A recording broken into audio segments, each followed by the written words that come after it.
So let's talk about setting goals. Now, the first one is common sense. What you see in your slide here, the first slide here, is pretty much common sense. A lot of us understand that we want to prioritize our goal. We unfortunately don't have the resources to do everything at once, so let's prioritize it. What you see on your screen is a general prioritization list. Maybe getting out of debt, owning a home, saving for retirement, saving for your kids' college, supporting parents, family that may be getting elder, and then having that dream vacation. This is usually the focus or the prioritization list that most people make. But don't think this is the list you need to follow. If you ask me personally, I'm going to say this should be a combination of things done at once.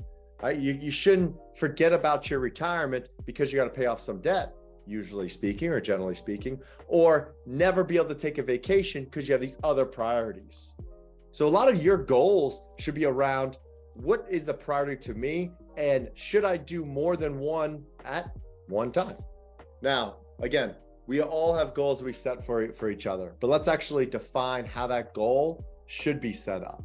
So if I asked everybody out there, I'm probably going to hear a goal like, I want to retire, a goal like, I want to buy a house, a goal like, I want to get out of debt, or something of these natures, which are great, amazing goals, but they don't help us achieve that goal. Right now, they're just a dream. They're not a goal. So on your screen right here, you see what they call SMART goals. SMART goals is just a way for us to define the difference between a goal and a dream. And honestly, this is done for anything in life, not just finances. The first part of SMART is we have to make sure we have a particular set of goals. So let's use one of the examples I brought up. Let's say we wanted to get out of debt.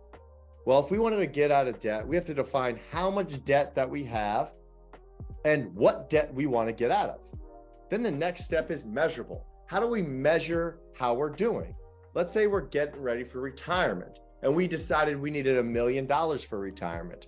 Well, what are our milestones? How much do we need at particular time periods in order to get to that $1 million? And the third one, actionable. What steps are we going to take to get that $1 million if we're saving for retirement? Or if have a goal of buying a house, what actionable steps do we need to take for that? Maybe every month we need to save $500, $1,000 into our house account or down payment account or something of nature. And then the fourth one, it needs to be meaningful to you, basically. I mentioned like those dream goals. Well, we need to make sure it is meaningful towards us. So we actually keep trying to go after it, and we keep understanding the sacrifice we're making today, financially speaking, for that one tomorrow. And the last one is time bounded. We need to have in our calendar, or however you keep yourself accountable, is when do we want to hit a certain thresholds.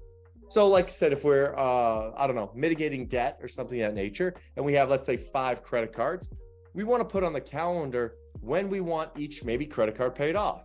Maybe we want the American Express paid off by July 4th, or the Bank of America paid off by the end of the year. Let's have those milestones in place. And if we do find ourselves falling off those milestones, well, that's the time we can make the adjustment and find out what was the reason. Was it a SMART goal? Was it not a SMART goal? I would use this method for pretty much any goal you have set in your life, because it works for me, works for finances. Sure, it'll work for you also.